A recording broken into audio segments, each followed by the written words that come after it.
Have you ever tried to wake up, but only found yourself literally paralyzed, and maybe you see a shadow in the corner and you can't move your limbs and you start to utterly panic? That's called sleep paralysis. Today, my guest is going to talk about sleep paralysis, sleepwalking, and many other things to do with one of the most important things that we do as humans, which is sleep. Ladies and gentlemen, my friend, Dr. Archana Rao. I got love for it, it's real. 2 times for the haters, man, cause I notice how this shit feel. 3 times for my family, dog, cause this shit done paid our bills. And I get 4 times my net worth from a year ago with no deals. Did it all.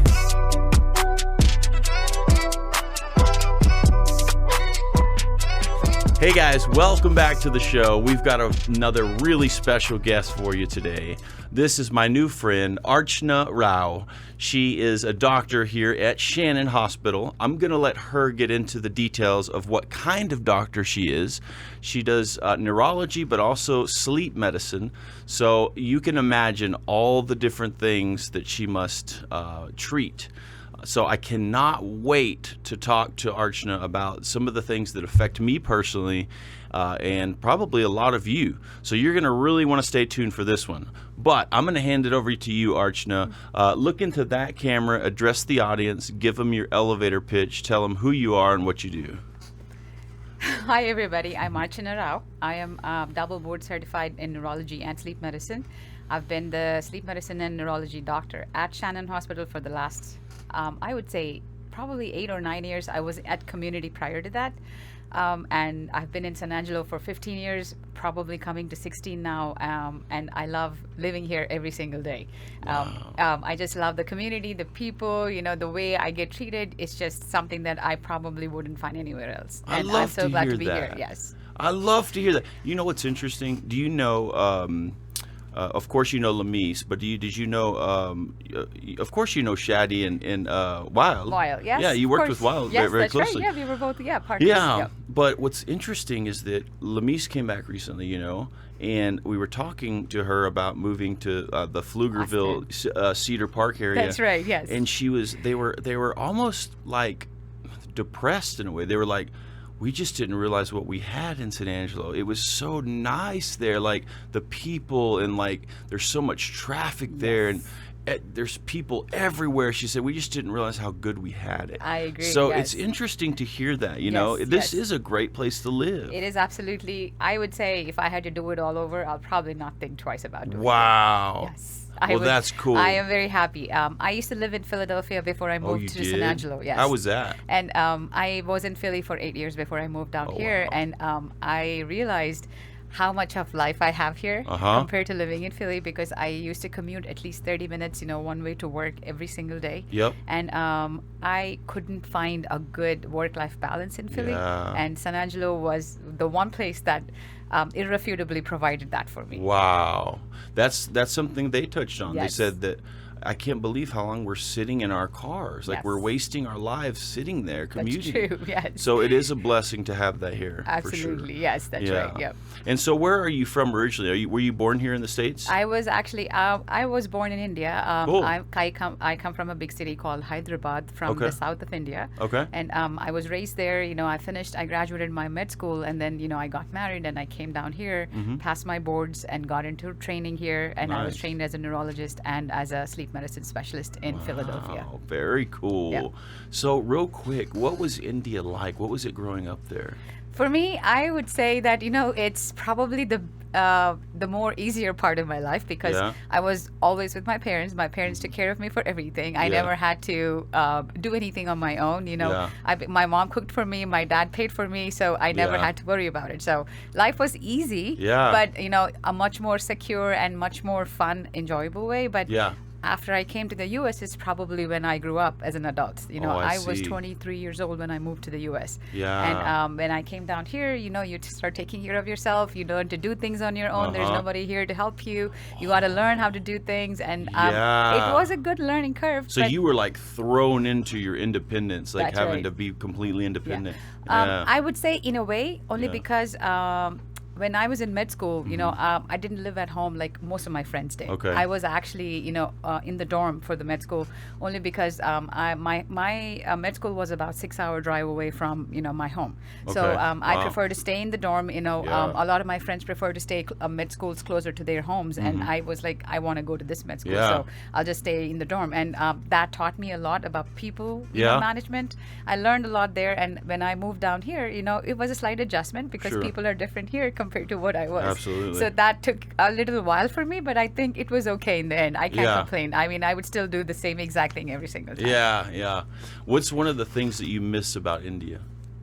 I would say my parents, maybe. Oh, of course, yes. the security that I had while I was with them. It's Yeah. like I never had to take care of anything. So essentially, I feel it's my youth of being like a younger kid. wow, But yeah. now I'm not that anymore. So Yeah. I think I'm. I would say, apart from my parents, probably not a lot that I miss from India. Yeah. Yeah. Thank you to Maximus Nutrition for sponsoring the show. Maximus has some of the best nutrition and supplementation in the Concho Valley. Take it from me, as a strength coach for over 10 years, I've shopped there and got all my supplements from there. There's two, in fact, that I'd like to personally recommend to you. One is a good protein supplement called UMP Beverly International. It's got one of the highest bioavailability rates, so your body actually absorbs like 90% of the actual protein instead of like 60%. The other thing they carry is methylene blue. It's a really cool supplement. Do some research on that one, but it helps with mitochondrial energy uptake. So it helps you to recover faster, have more energy and focus in the gym. So thanks, guys. Maximus Nutrition. They've got two locations, the one on Sunset and the one on Knickerbocker. I want to thank Winter the Barber, our newest front-end sponsor of the Matt Cutrer Report. Winter the Barber is located at Fresh Cuts, which is in the Sunset Mall right across from Marshall's. Winter does it all. She specializes in men's cuts, beards.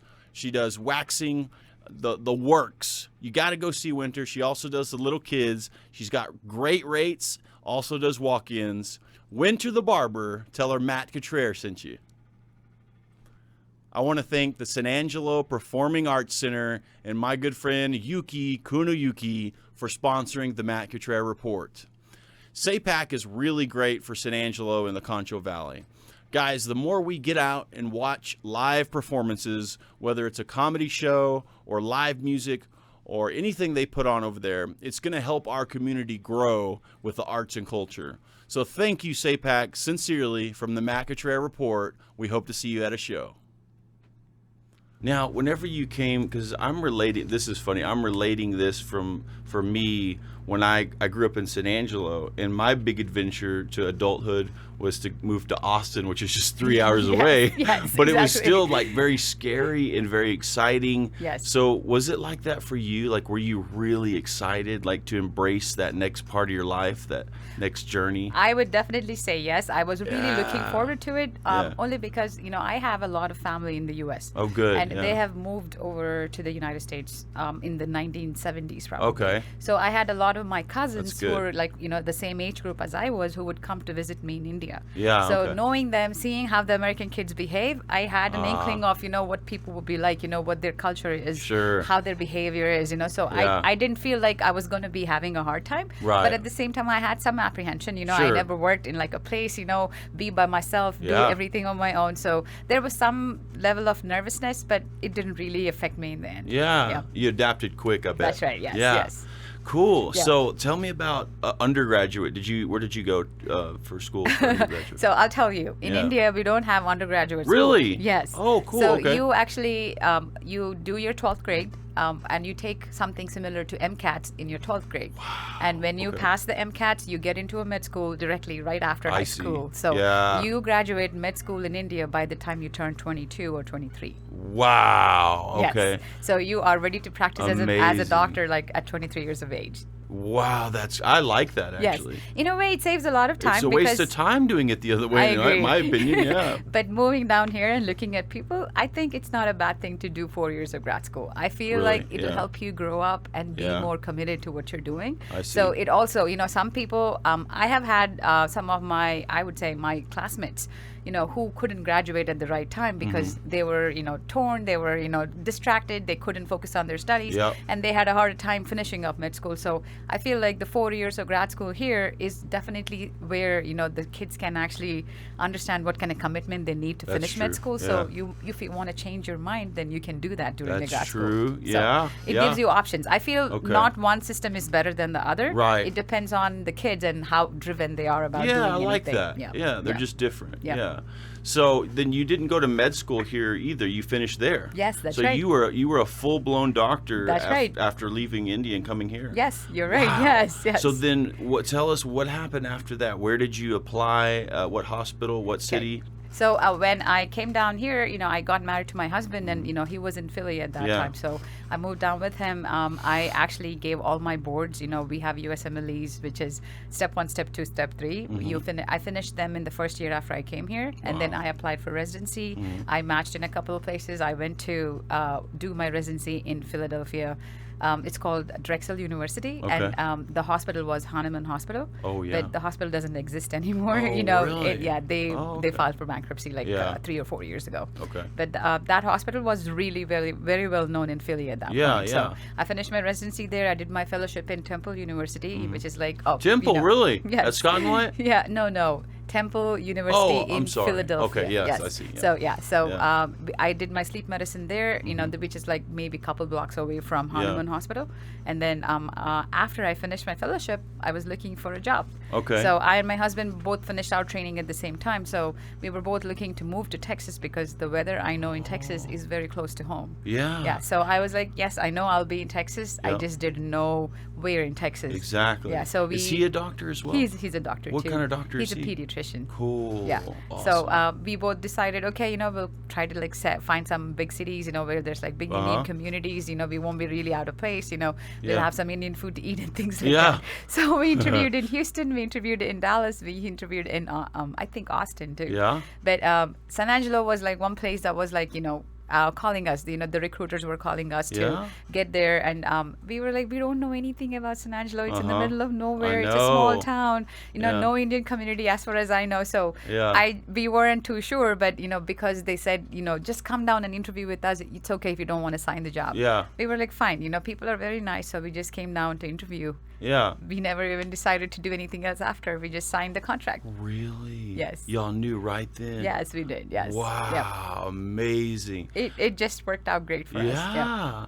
So what was it like the beginning of working at Shannon Hospital? Oh, was it community first? So I used to work That's in community right. first, yes, I and gotta then I ask moved you over about to Shannon. that. Yes, you're so right. what was that like at community? What was your primary responsibilities? Like, what did a day in your life look like? So when I signed the contract, it was always about seeing patients. Okay. I was supposed to be a private practice, which is, seeing patients every day, running my own practice, deciding how many patients I see, what I do, what extra activities I need to be doing as a neurologist, all of that. And Yeah.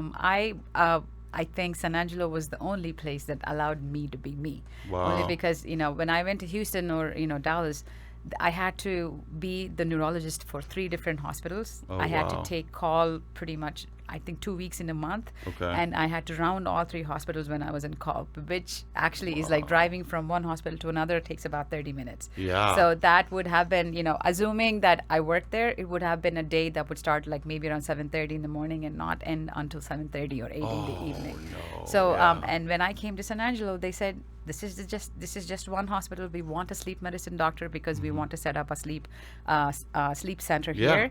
And you do you. You just see whatever that's number of awesome. patients. You just set up your own clinic, and we're not going to force you into doing anything. Yeah. That was the only thing that made me Awesome. want to think, okay, I'll just try it out. Nothing wrong with that. Yeah. And I always had the freedom to do that, and I That's really cool. think I'm so grateful for it. Absolutely. Yep. So what kind of patients were you seeing primarily? Was it a lot of sleep apnea type patients, or was it insomnia type stuff, or what was it? I see a lot as a neurologist and a sleep medicine. My practice is probably In the last few years, it has been maybe 60-40, 60 of sleep medicine and 40 of neurology. Okay. But in the beginning, it used to be predominantly neurology, and I would say maybe about 70 neurology and 30 sleep. Whoa. But over time, the sleep medicine has picked up a lot more because people are becoming more aware of sleep apnea and sleep issues.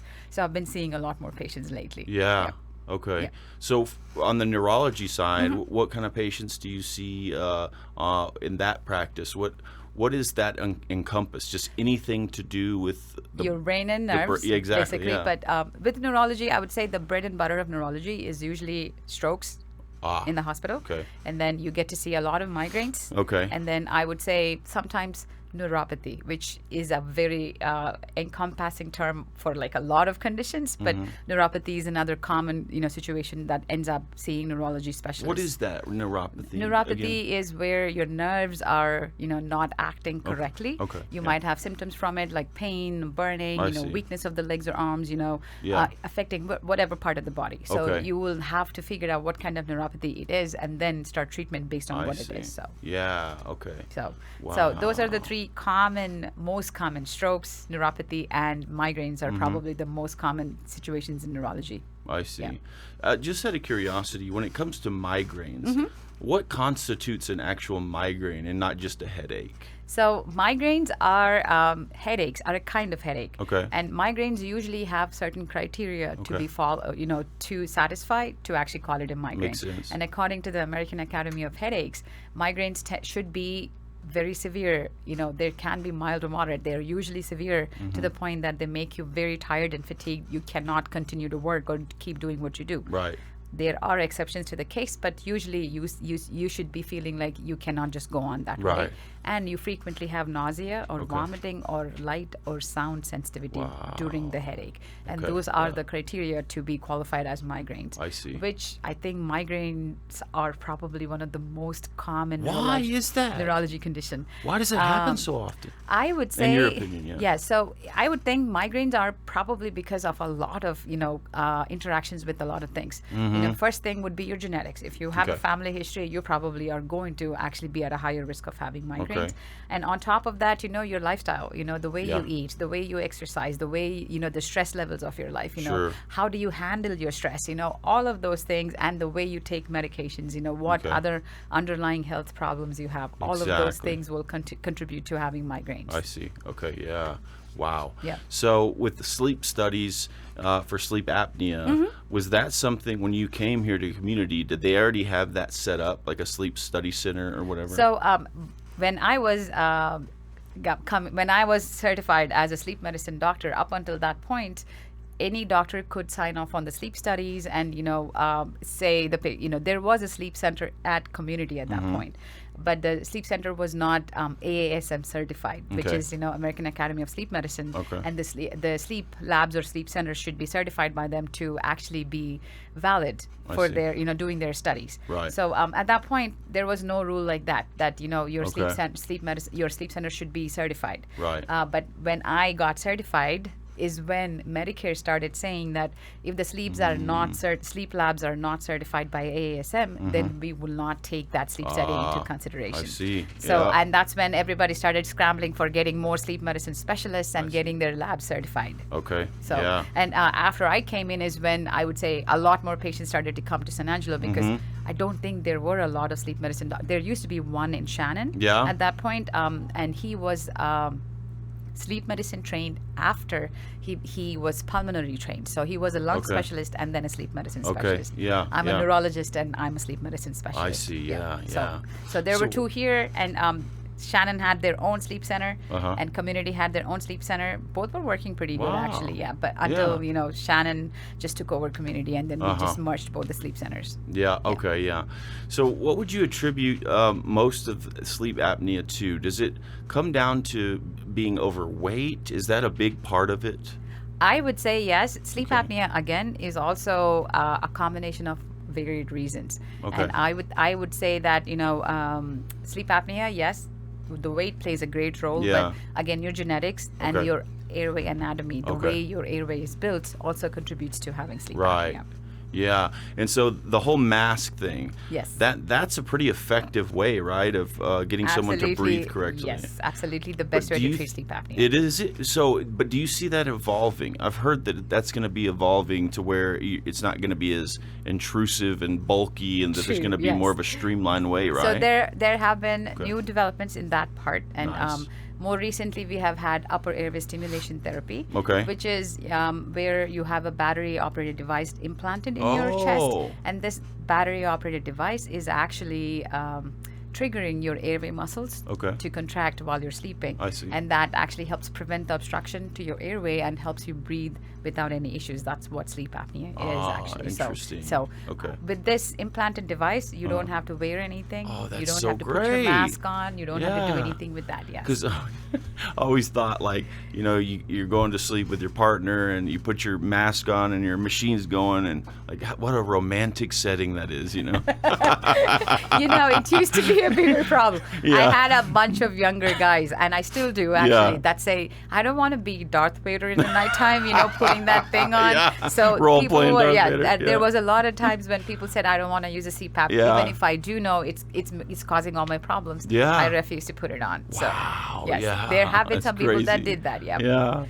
So what about, I'm very curious about sleepwalking. Okay. What do you know about sleepwalking? What is it? Like, who does it happen to? Is it dangerous? Okay, Yeah. I will say yes, sleepwalking is not always dangerous, but Okay. there have been a couple of anecdotal situations where it ended up being dangerous. Yeah. But the most common reason why you sleepwalk is because somebody in the family sleepwalks. It's Okay. very genetics, Wow. related. Yeah. If you have somebody in the family, you might be at a risk of sleepwalking and sleep talking. Okay.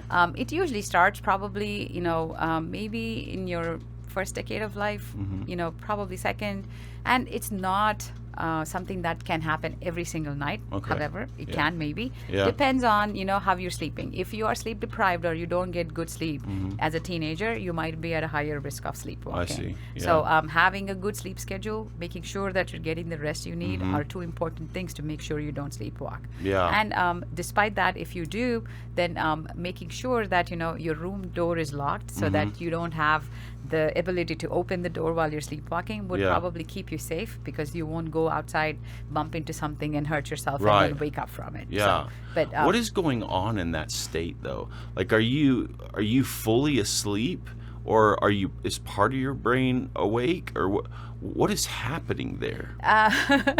good question. It's actually, weird, yes, yeah. it is really weird. I can't be too sure about what's happening in the Yeah. brain, but yes, when you look at the brain waves during your sleepwalking, it's still showing ongoing sleep. Wow. But you are sleepwalking. Okay, yeah. So I would say that it's probably in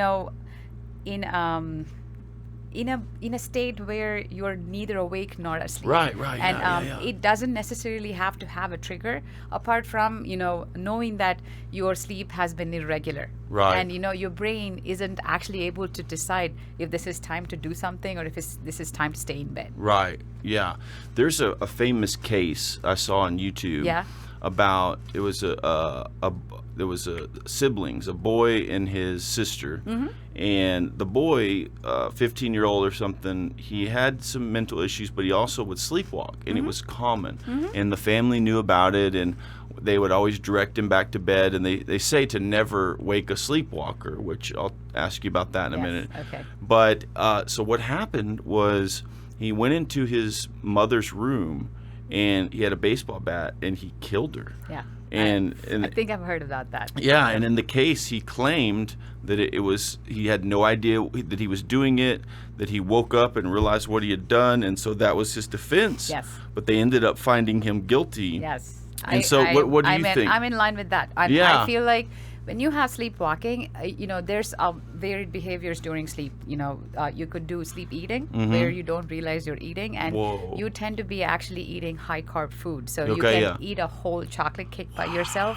Yeah. Go back to bed and not even know you actually ate the whole chocolate Whoa, cake. yeah. Yes. So sleep eating is another thing that is a variation of sleepwalking. Mm-hmm. But I do not think that you have such complex activities where you pick up a baseball Right. and start hitting somebody because Exactly. you don't know that you're asleep. Usually, when you're sleepwalking, the best way to stop it is by waking them. Really? Yes. So that's false Yes, then. that's absolutely okay, where they false. say never wake a Yes, sleepwalker. that's not true. I thought that was like Yes. a wives' tale. Yeah. So sleepwalking is actually a much more simpler state of sleep. Okay. So when you actually when you see somebody walking out their bedroom and you call out to them and they don't respond, you can just go shake their shoulder or wave them Okay. or something, and they should be awake and they will be perplexed. What was I doing? Yeah. How come I came here? But That then they makes can go sense. back to sleep and there's no problem. Okay, Now yeah. there's another situation called sleep terrors. What's that? Sleep Is terrors- that like night terrors also? Yes. Okay. What's Sleep terrors that? or night terrors are usually, I don't think night terrors actually happen to adults at all.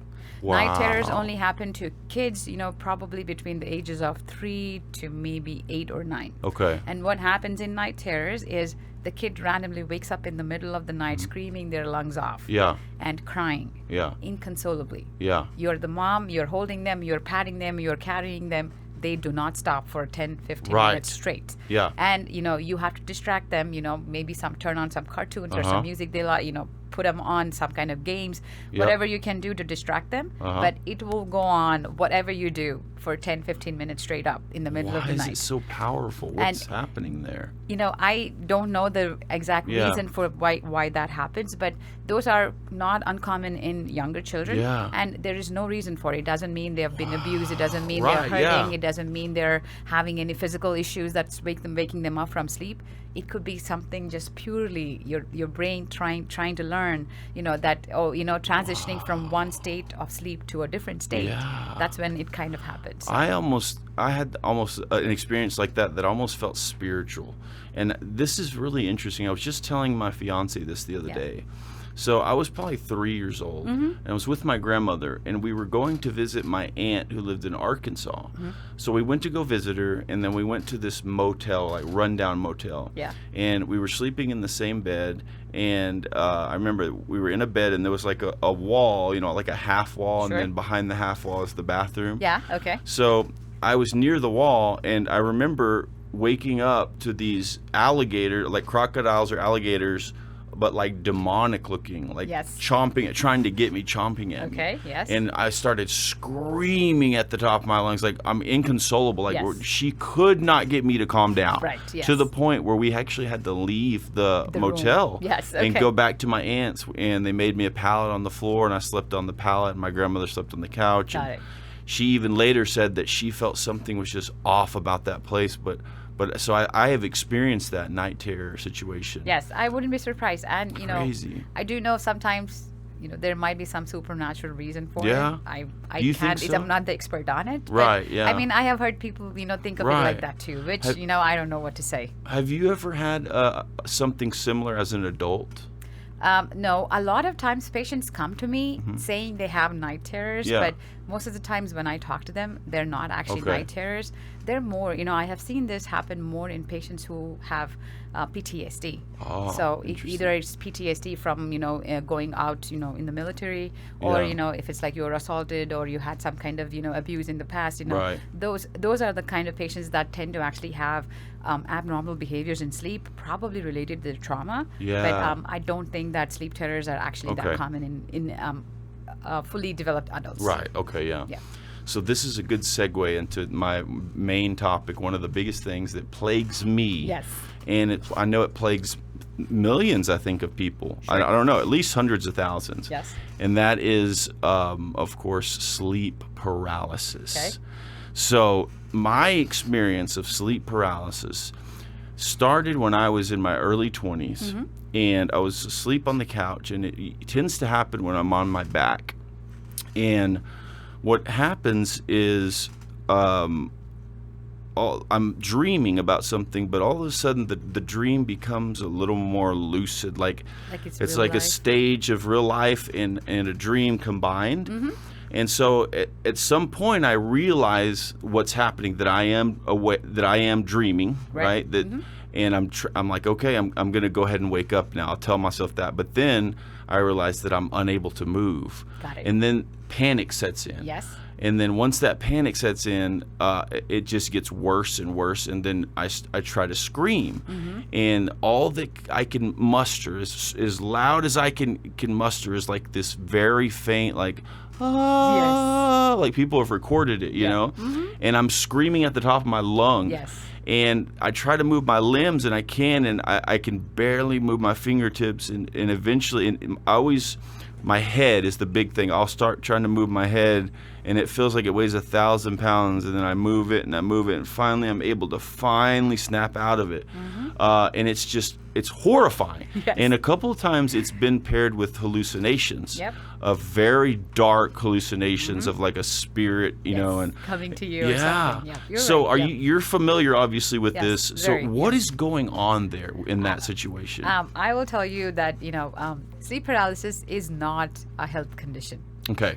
It is actually a normal way your brain works. Okay. Now, before we get to that, I want to tell you we have two different kinds of sleep. Okay. One is the non-REM sleep, and the other is the REM sleep. Okay. So when it's non-REM sleep, your brain is actually silent. Your brain is not thinking, processing, doing anything. Okay. But your muscles and body is active. So your muscles are, trying to like adjust your arm, adjust your leg, make sure everything's comfortable. It's constantly checking and making sure things are okay. Right. So when you are in non-REM sleep, then your muscles are active. So you would not, you would be able to move around, swat things away, Right. do whatever. Yeah. But when you come to REM sleep, the brain is super active. It's like you're actually, when I look at the brain waves during REM sleep, it looks like the patient is actually awake. The only differentiating thing that we see is that your muscles are paralyzed.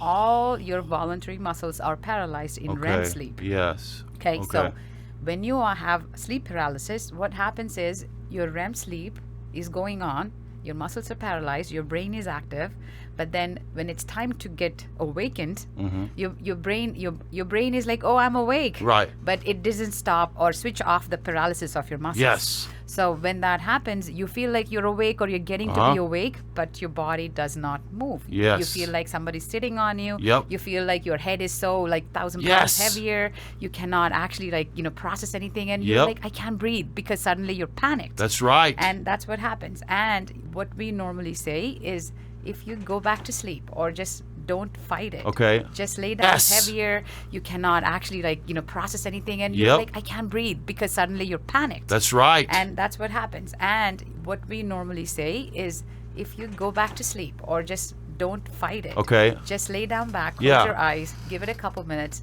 everything will come back to normal again. Really? Yes. That's what you're supposed to do? That's what you're supposed to do. Interesting. Yes. Or if somebody's by you and you're trying to yell, and that soft noise is coming out, if they can pat you down, say, hey, it's going to be okay, you probably can go back to sleep. Maybe 5-10 minutes later, you'll be awake and you'll be perfectly fine. Yeah, so my fiance knows that whenever I'm screaming like that and it's barely coming out, and I'm like, she knows what's going on. That's and so right. I told her, I said, if you hear that, you immediately wake me up, because it's torture. I would say, and so she knows, and I do, and then I'm fine. I'm out of it. Yes.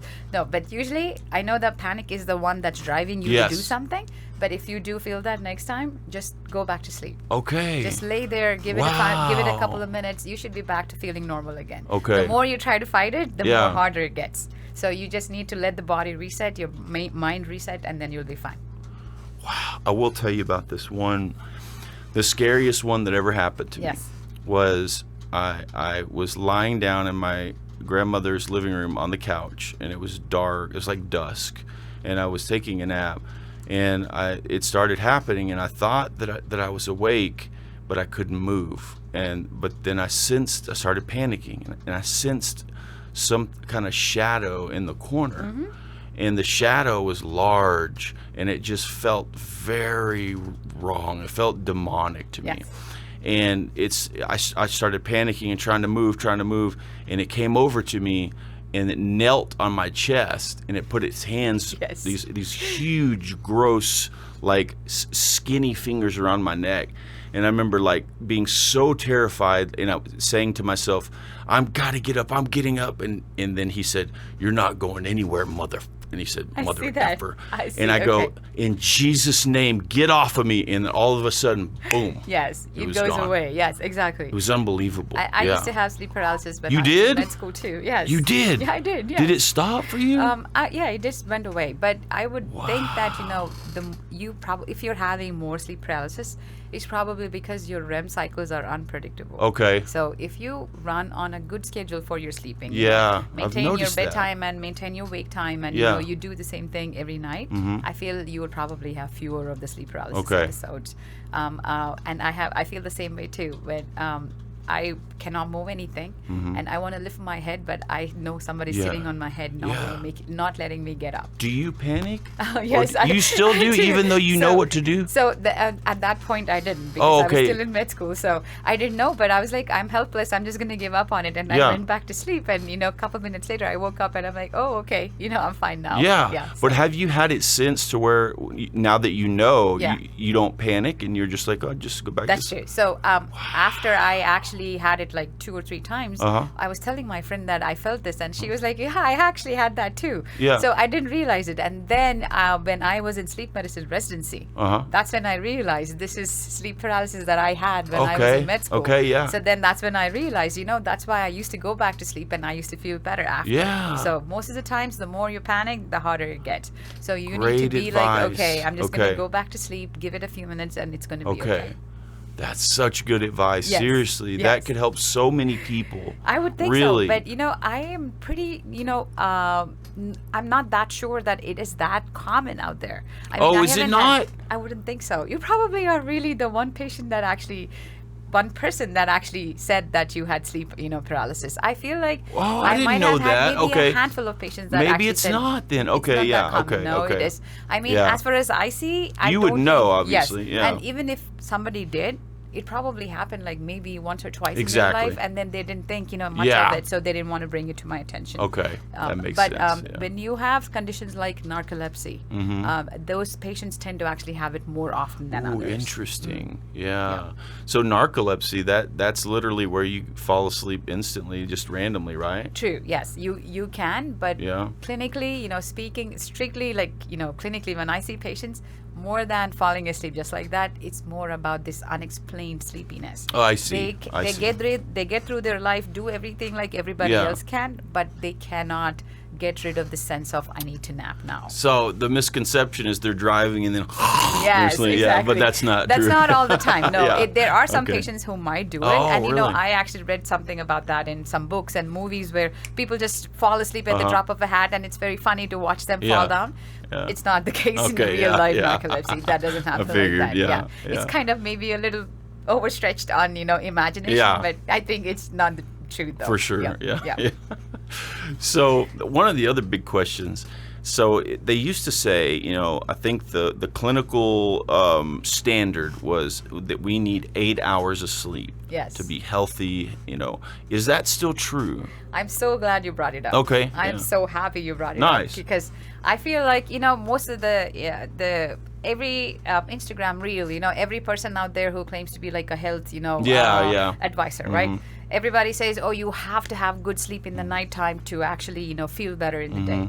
I agree with that. Okay. But I also would want people to know that not everybody is an 8-hour sleeper. Okay, yeah. There are Yeah. people who feel great with 5 hours of Yes. sleep, and there are people who feel great only after 9 hours of sleep. Okay. And what would dictate that is how your habits have been all through your life. I see. So if you're somebody who's always noticed that even in high school and Mm-hmm. college you needed 8-9 hours of sleep and you can function Yeah. without that, then that's okay. Okay. Maybe you are a long sleeper. That's what we call them. And it's Interesting. okay to sleep 9 hours if that's what you need. Yeah. And there are short sleepers where people actually function perfectly fine with 5 hours of sleep a night. Yeah. You cannot make them sleep longer even if you put them to Right. bed for like 3 I more extra believe hours. that. So How about you? I feel like you're you only need like 5, right? no, Or you're a long I'm one? a long sleeper. Are you? Yes. I am too. That's funny. I love my sleep, so I make sure I sleep at least 8 hours every Yeah? night. Yeah, Okay, minimum of good. 8 on weekends or maybe something. think I might even go to 8.5 to 9. Yeah, So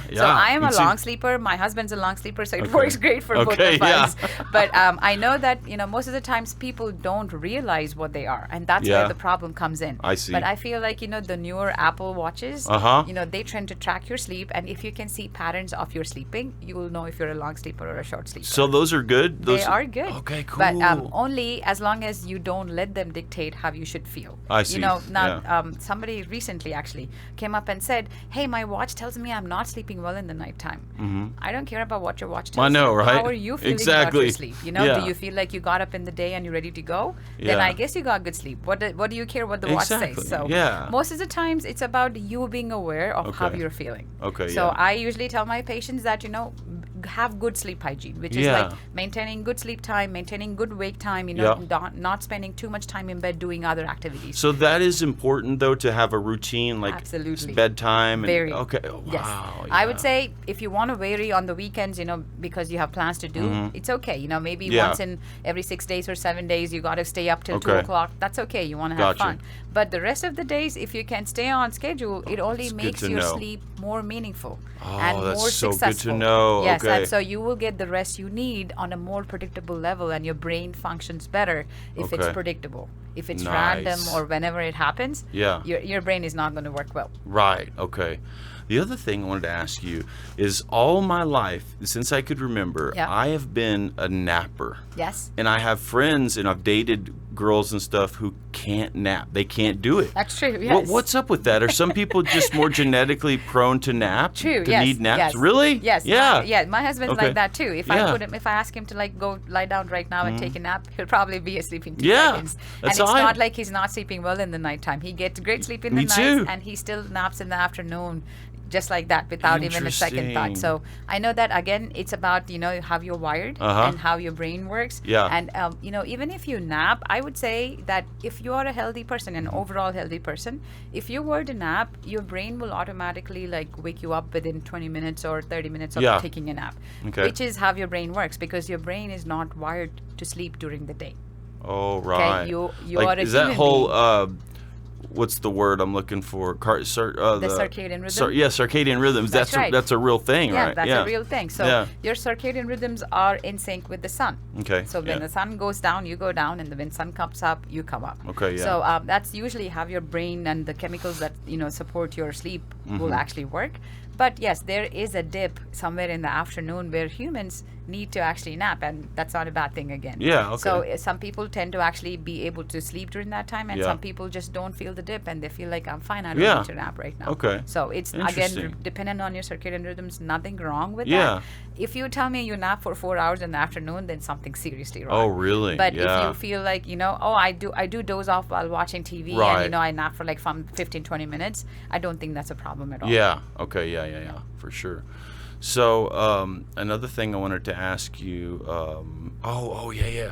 So do you know a lot about dreams, like dreaming and stuff? I mean, I can say something about dreams, but Yeah. I can't say what your dreams mean. So if that's let what me you ask you wanna this. me. Yeah. Let me ask you this. So when is it that we're dreaming? Is it during REM sleep or So, no? yes, no.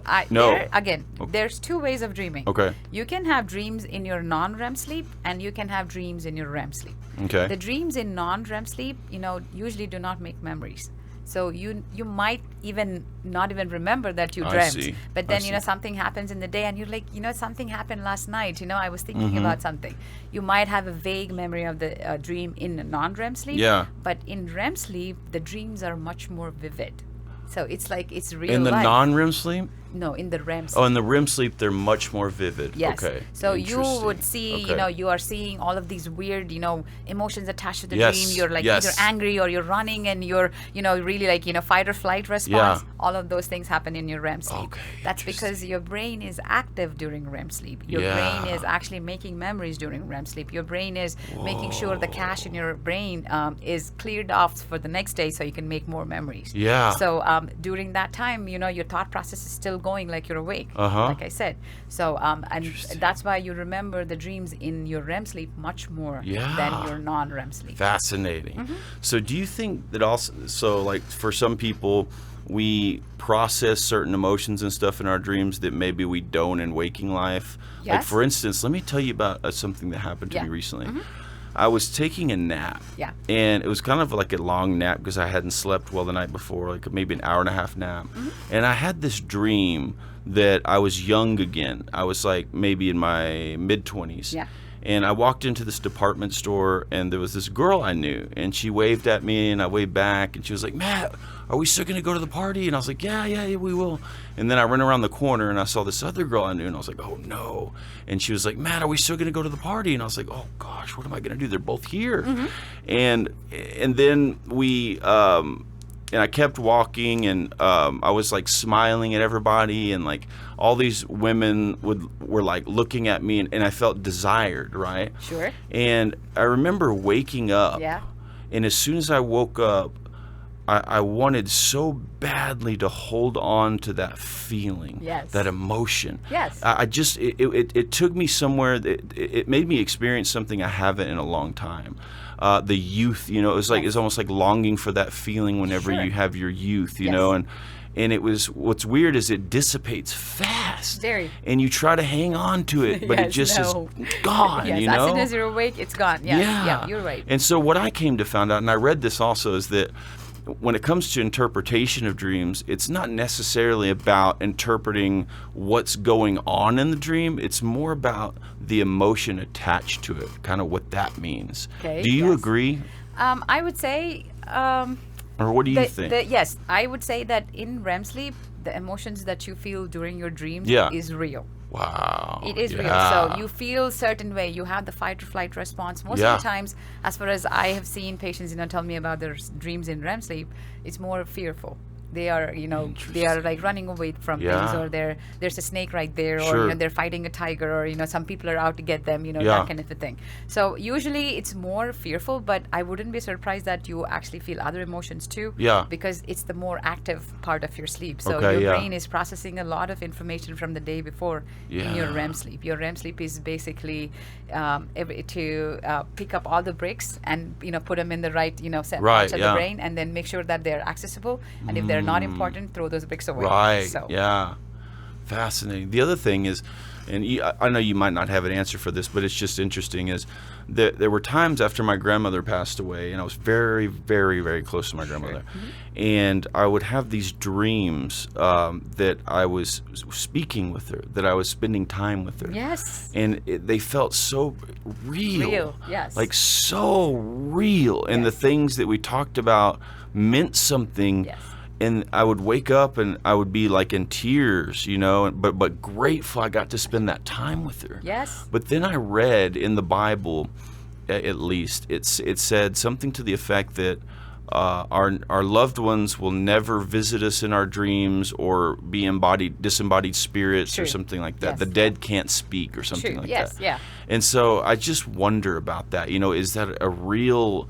Is something real I'm experiencing, or is that something my brain is just doing? No, it is. It probably is both. In the sense that you have your memories with your grandmother. Yeah. They are still tucked in somewhere in your memory center, and when the brain is actually processing your information on a day-to-day basis, it is trying to get those memories out, make some space between those memories, so this thing will go sit in between them. Yeah. Something new that happened to you will go back into those files. Right. So it's something to do with reaccessing those memories and then dividing them again to make space for the new ones. Okay. So during that process of processing your old memories, is when you might feel like your grandmother's coming back to forefront, and you feel like you're talking to her. Maybe it's just a newer memory mingled with your grandmother's memory that's actually making you do what you're doing. That's good. Yeah. That's real good. Because your memories are usually formed in REM sleep. Your REM sleep is where your brain is clearing up all your computer cache, all the things that you've visited, getting everything away so you're ready for the next day, and you get in the new cache, with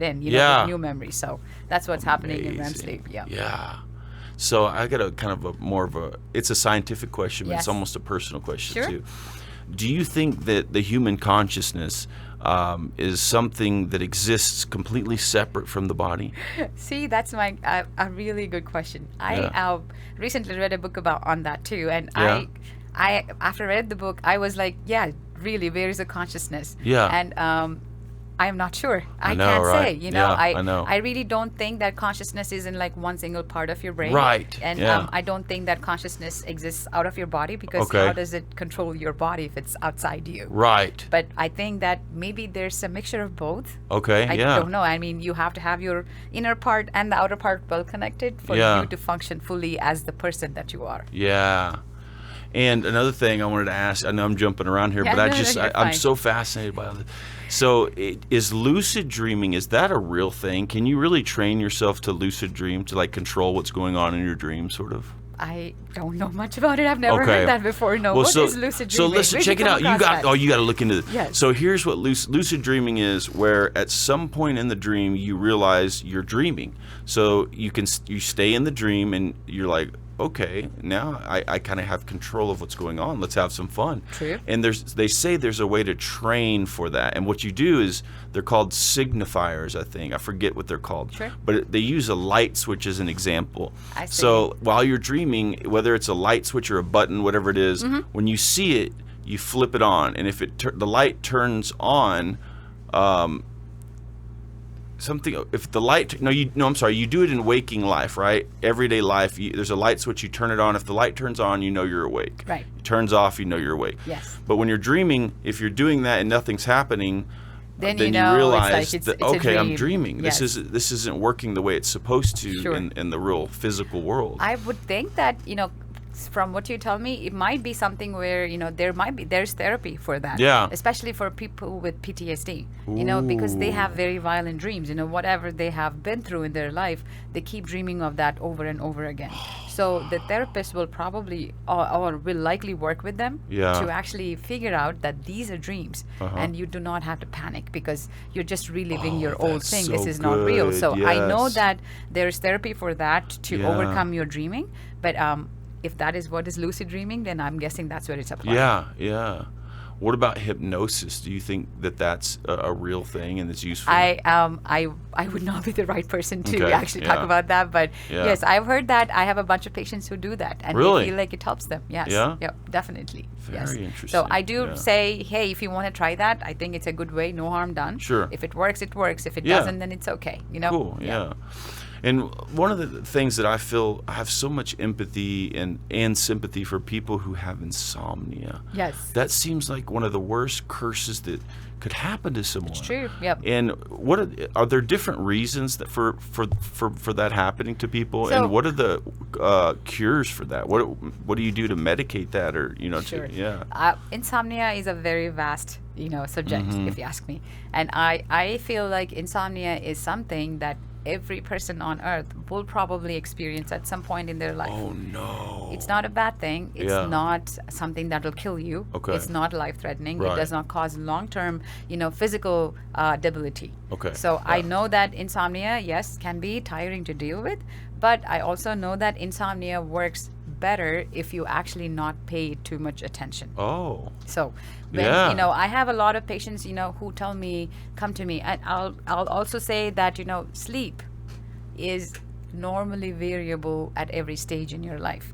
So in your teens, you might be sleeping 10 hours a night. Right. By the time you come to like your 30s, you might be sleeping 7 hours a night. Yeah. That doesn't mean that you're actually developing insomnia. Okay, It's yeah. just about your brain and your body going through life. I see. And Yeah. most of the times, insomnia is more common in women than men. Mm-hmm. And I do know that women tend to be at a higher risk because of their life changes. They have to go to puberty, they have Yeah. to go through pregnancy, they have to go to marriage, they have to go through menopause, menopause. All of those stages in life can Yeah. actually contribute to insomnia.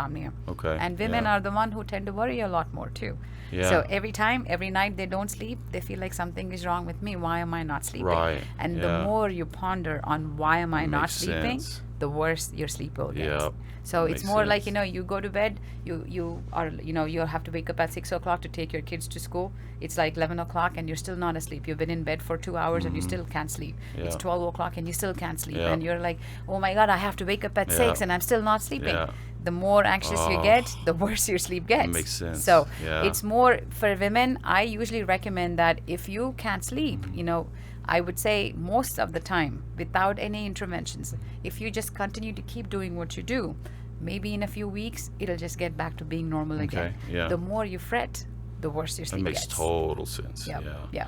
And so some of the common medications used for that are like Seroquel and Ambien. A lot of them, yes. And how do you feel about those two in particular? So I will say that usually if it's, somebody younger in their 30s or 40s coming with insomnia to me, and they say, oh, my insomnia has been probably a year, probably started like maybe a year ago, and there's some nights I sleep good, some nights I don't, then I would say, give it time. I don't want to put you on any medications. We just want to see how things go, because you didn't sleep well because you were stressed out with your work, or your baby wasn't sleeping well, or your baby was sick so you couldn't sleep. Those kind of things. But by the time the patients come to me, they have had insomnia for like 20, 30 years of their life. Whoa. And have been on all of these medications. I see. Constantly taking every single night to help them sleep, because they can't sleep without the medicines. And those are the tougher ones to deal with. Because once you start believing that a medicine is working, it's a placebo effect.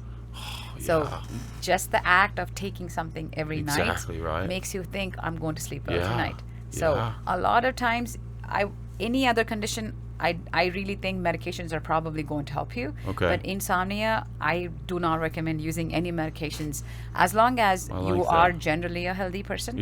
As long as you are able to keep up with your sleep hours and you don't, have night shift jobs or things like that. And as long as you exercise every day and don't have severe underlying psychiatric issues. So medications for treatment is not something that I usually go with. And if somebody says, I am anticipating this, deadline at work, and I know it's going to make me very nervous and anxious, is there anything you can give me? Yes, sure. I can give you medicines like Ambien or Lunesta, but I usually try to keep it or limit to maybe 2 to 3 weeks at a time, and no more than that. Because I have, patients who take it every single night, literally for like 20 years straight. And can't sleep without it. And then at that point, it's hard to get off of those medicines too, because you're already dependent on the fact that, the pill is what's making me sleep. And the medications by themselves cause certain changes in the brain that make you have more rebound insomnia, which means if you stop taking the medicine, instead of getting 4 hours, you probably would even get like 1 hour of sleep. So that's, and getting off of these medications will take a process by itself. So any medicines for insomnia, I would, if a doctor is like, oh, you tell him I have insomnia and he's giving you some prescription, you take the prescription only if you know you're going to get off of that medicine in the next 2 weeks. That's such good advice. Yes. So if you feel like it's not something you're going to come off of in 2 weeks, don't even do it. Gosh, that's good. Yes. And how do you feel about psychedelics? Do you know anything about that? And is that helpful at all when it comes to... I have a bunch of patients who actually are on it to help them sleep through the night. And I feel as long as it's a safe one to take, as long as you trust the source and there's no intermingling of other drugs in it or anything like that, and you believe that it's helping you, and if you're fine with it, then I'm fine with it. Cool. You feel like you're doing good on it, then I'm okay. That's great. Just remember that, whatever dose you're taking, let's say you start with 1 milligram. If you're escalating the dose, then it tells me it's a problem. But if you stay with the dose and you still feel like everything's going great, then I'm okay with that. What about, do you know much about, I asked this just because it's becoming popular, is ketamine treatment. Do you know anything about it, and is it helpful? Yes. Okay. When I was in neuro residency, my attending used to do ketamine treatments for people with chronic pain. Oh, wow. And it seemed to actually reset, certain centers in the brain to actually like feel better. So I think it is a good drug. Really? Yes, it is definitely a good way. If people are severely depressed, I think it works great, because it works on a certain center of the brain that gets it to like a 0 and then restart all over again. I mean, you might not know, but is it actually repairing like the receptors, or? Yeah, it's, I would say, rearranging the chemical composition. Oh, weird. That's cool. Yes. I do like ketamine treatments, and have you ever done it? No, we don't do it here, and I am not comfortable or trained enough to do it. But I know that. I lost my train of thought. That's okay. Sorry. That's all right. But I know that ketamine treatment is, if it's in a controlled environment, is probably really, really helpful for some severely depressed patients. Yes, it does actually help them a great deal. So, as a neurologist, do you deal also with like like brain tumors and stuff like that? Yes, we do. I mean, Really? I would say I'm not specialty trained in it. There's neuro-oncologists who do that. But yes, brain tumors and brain cancers, yes, we've been, I do maybe come across them lately. Yeah. And how do you know? Like, what are some telltale signs? Is it certain pains that people have? Is it, of course, I know you have to eventually biopsy it and find out. True, yes. But what are some signs that might? So usually, more commonly, if it's like brain cancer or brain tumor, your symptoms are not abrupt. Okay. They don't start overnight. Right. So you might start, with subtle symptoms. You feel like, oh, my right arm isn't the strongest. I'm not able to pick up this heavy object anymore. Right. But then you're like, I can do the rest of the things okay, so I wouldn't care about it. And over time, 6 months, maybe sometimes even a year or two, you would feel like, my right side's not the stronger side. I just don't know, but I'll be okay. Yeah. And then, you come to the point where you can't even do your daily activities without help. Yeah. That's when they're like, what is wrong with you? Let's go to the doctor and get checked. And that's when you end up finding. So if it's something that happened overnight or within 2 days, it's very, very less likely that it is a brain tumor or a brain cancer. Okay. Because tumors or cancers start out small. Okay. So they don't cause any symptoms. They have to grow to be big right. enough and then cause problems because your skull is a confined space. Yeah. So it doesn't accommodate a lot more. Right. So as long as the tumor's small enough and the brain's like, I'm fine, I can handle this, you're going to be okay. Yeah. But when the tumor becomes big enough to the point that it's compressing the brain, that's when your symptoms become much more intolerable. Yeah, and then it could be a real problem, right? That's right, yeah. Yeah. So it depends on what location of the brain you have. Yeah. And your symptoms can vary from one-sided weakness to trouble with speaking to vision loss, Yeah, sometimes hearing loss, sometimes poor balance, can't walk straight. All of those things can be signs those are good to know. Yep. Okay, yeah. What was your experience like going from community to Shannon? Actually, I would say, when I moved from community to Shannon, I felt like I was a little apprehensive because Shannon's a much bigger hospital than community. And community, basically, I was all alone. There was no other neurologist with me, and here I was going to work with 2 other neurologists. Okay. So I was a little, scared about how things would be, how the division of work would be, in terms of like taking call and how to see patients. But I think Shannon has really made it very easy. Really? I would say work-wise, I don't find any difference from one place to the other. Oh, that's great to hear. Yes, I am very happy with, how I was able to do what I did in community. I'm still able to do the same thing in Shannon. Oh, too. that's awesome. Yeah, it worked great. Yes. That's good. So Shannon, in your opinion, provides good medical care?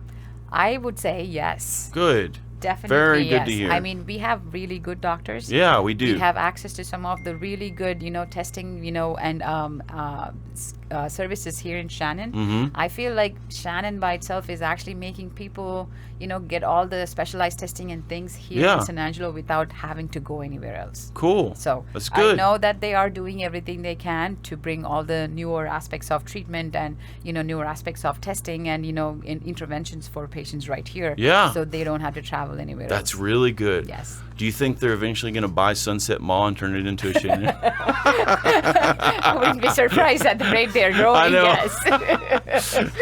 One more thing I wanted to know. So I was married to a German woman for a while, and I visited her family in Germany. Yeah. And her parents, they slept in different bedrooms, and they had a fantastic relationship. Absolutely. And yes. they just preferred to do that. Yes. So what are your thoughts on that? Like, is it healthy for humans to sleep together in the same bed, or is it, you think it'd be better off if we had our own bed? No, I wouldn't recommend one way or another. I would say, tell me what you want to do. Okay, Because I actually, more recently, some of my friends actually started doing that. Yeah? too. Okay. And I feel that, you have the freedom. And, my husband's snoring all the time. I Yeah. can't sleep next to him. Right. Or my wife's kicking her legs all the time. She constantly moves and I can't sleep. Yep. So I feel that if you both are on the same page, Yeah. then sleeping separately is not a bad thing. Cool. It doesn't. It's not a measure of how good you are or how loving you are as a couple. Right. Okay. I don't care. I feel if you feel you're sleeping good like that, Yeah. good sleep puts you in good mood. Exactly. You have the rest of the day to be the wife and husband. Yeah. For that's 7 right. hours in the night, if you don't spend this time in bed, it's not a bad thing. Exactly. So I Cool. want people to understand Like that, that. and if ever they come to make a decision like that, I wouldn't judge them. Cool. I feel like they should be free to do what they want to I do. agree. So That's cool to hear. Yeah. yes. So lastly, I ask everyone this at the end. Yes. So what are 3 things that you're genuinely grateful for right now in your life? I am grateful for my work here Yeah. in San Angelo. I'm always grateful for that. Yeah. I'm grateful for the family that I have, my husband and my 2 kids. Yeah. I'm always grateful for that.